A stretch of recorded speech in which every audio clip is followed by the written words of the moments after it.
में लगी हुई है, क्या कहेंगे कि आप? देखिए, अभी सीकर से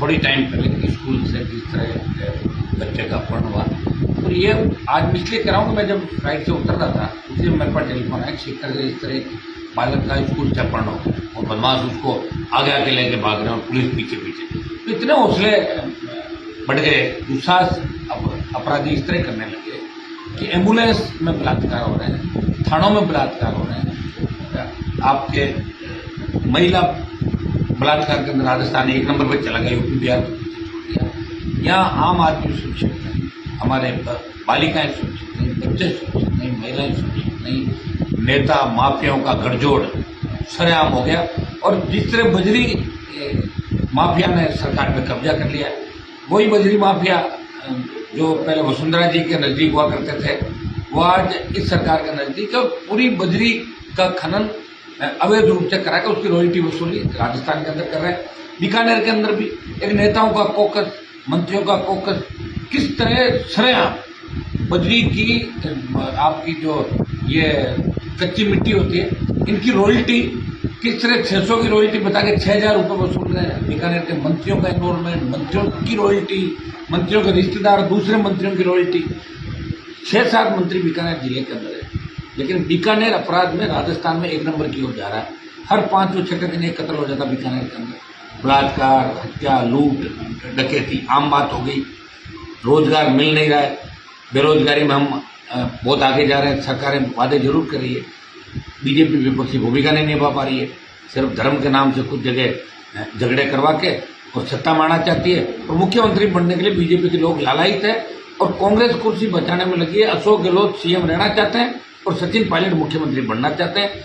ये दुर्भाग्य है कि कोरोना के अंदर भी सबसे ज़्यादा हमारे लोग हमने खोए, यहाँ से अपने खोए। दूसरी लहर के अंदर तो ऑक्सीजन का अभाव के अंदर किस तरह दम तोड़ दिया था, सारी व्यवस्थाएं फेल हो गई थी। और लंपी बीमारी ने जिस टाइम हमारा 1 लाख से ज़्यादा गायों का तो आंकड़ा सरकारी आंकड़ा है, उसका कितनी गाय ने दम तोड़ा था। गाय को राष्ट्र माता की बात करने वाले, गाय के नाम पर वोट मांगने बीजेपी के लोग चुप हो गए। लोकसभा जब चली तो लंपी पे सिर्फ नागौर का सांसद इस मामले को उठाता कि लंपी को रोका जाए। उस समय कई लोग मेरी मजाक उड़ा रहे थे कि लंपी क्या है। अब सबको पता चलेगा लंपी क्या है, इसे पशुधन खात्मे की ओर चला गया।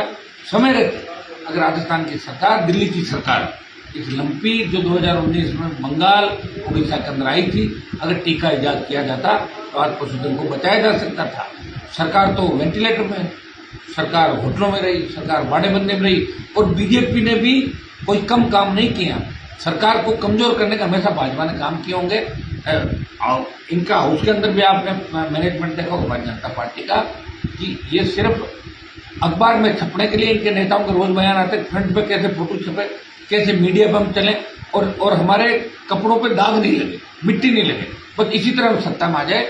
वसुंधरा गहलोत का जो भ्रष्टाचार का गठबंधन था 22 साल का, उसकी वजह से राजस्थान को ये दिन देखने पड़े। राजस्थान को एक मजबूत शासन की आवश्यकता है। क्षेत्रीय पार्टी थर्ड फ्रंट अगर राजस्थान में आता है तो राजस्थान की दशा और दिशा सुधर सकती है।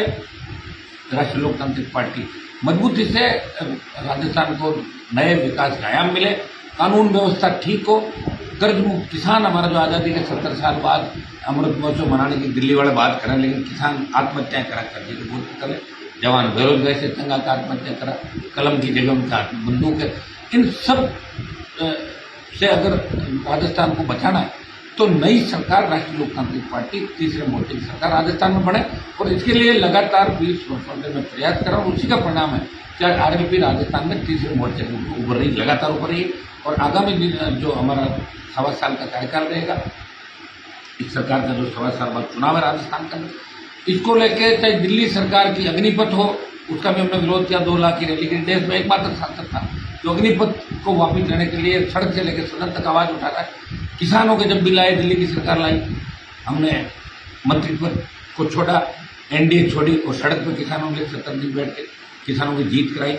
दिल्ली की सरकार अगर कोई कुठाराघात करती है युवाओं के, किसानों में, तो भी नागौर का सांसद दिल्ली में आवाज उठाता है। और प्रदेश की सरकार जब अपराध कुछ लगाने में नाकाम हो जाती है, रोजगार देने में नाकाम होती है, तो राष्ट्रीय लोकतांत्रिक पार्टी का जवान, चाहे वो बीकानेर का है, चाहे वो राजस्थान के किसी कोने का, चाहे हमारे विधायक हो, वो विधानसभा के फ्लोर पे सड़क से लेकर विधानसभा लोकसभा सड़क से सदन तक आपको लड़ता हुआ कोई नजर आएगा आम आदमी के लिए, तो राष्ट्रीय लोकतांत्रिक पार्टी लड़ती नजर आ रही है। चाहे ओबीसी आरक्षण का मामला हो, बाहर तो कई लोग मीटिंग करके तो ओबीसी आरक्षण की विसंगतियों की बात करते हैं, प्रोपोगंडा करके किस तरह उनको वोट मिले, लोगों को बीच में खुद ही बात फैलाना और आ जाना। जब खुद मंत्री थे इस कांग्रेस सरकार के अंदर, बीजेपी लाई, कांग्रेस सरकार के अंदर 2 बार अमेंडमेंट हुए, खुद मंत्री थे कैबिनेट में, उनके सामने जो एजेंडा गुजरा तब उनको ओबीसी की याद नहीं आई, और जैसे ही लगा कि अब लाद पड़ गई पिछवाड़े पे, क्या किया जाए, ओबीसी के नाम की बात लेके और खुद ही कह रहे हैं कि हम बैठ रहे हैं और हमें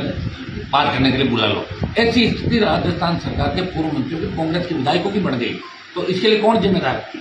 मुझे ये बताओ कि जिसका शासन होता है, शासन के व्यक्ति अपनी सरकार के खिलाफ कोई धरना नहीं देते, या तो धरना वो देते हैं जो फिर सरकार के रुष्ट होकर चले जाते हैं। जैसे मेरा झगड़ा हुआ था मेरी पार्टी से, मैं लड़ा, बाहर आया, नई पार्टी बनाई, लोग अंदर भी लेना चाहते हैं, राज के मजे भी लेना चाहते हैं, उल्लू बनाना भी चाहते हैं लोगों को, और वोट लेना भी चाहते हैं। राष्ट्रीय लोकतांत्रिक पार्टी कांग्रेस बीजेपी मुक्त राजस्थान चाहती है। इस बार 2023 के अंदर हम कांग्रेस को भी फ्री कर देंगे और भारतीय जनता पार्टी को भी सरकार बनने से रोकेगा आरएलपी का जवाब।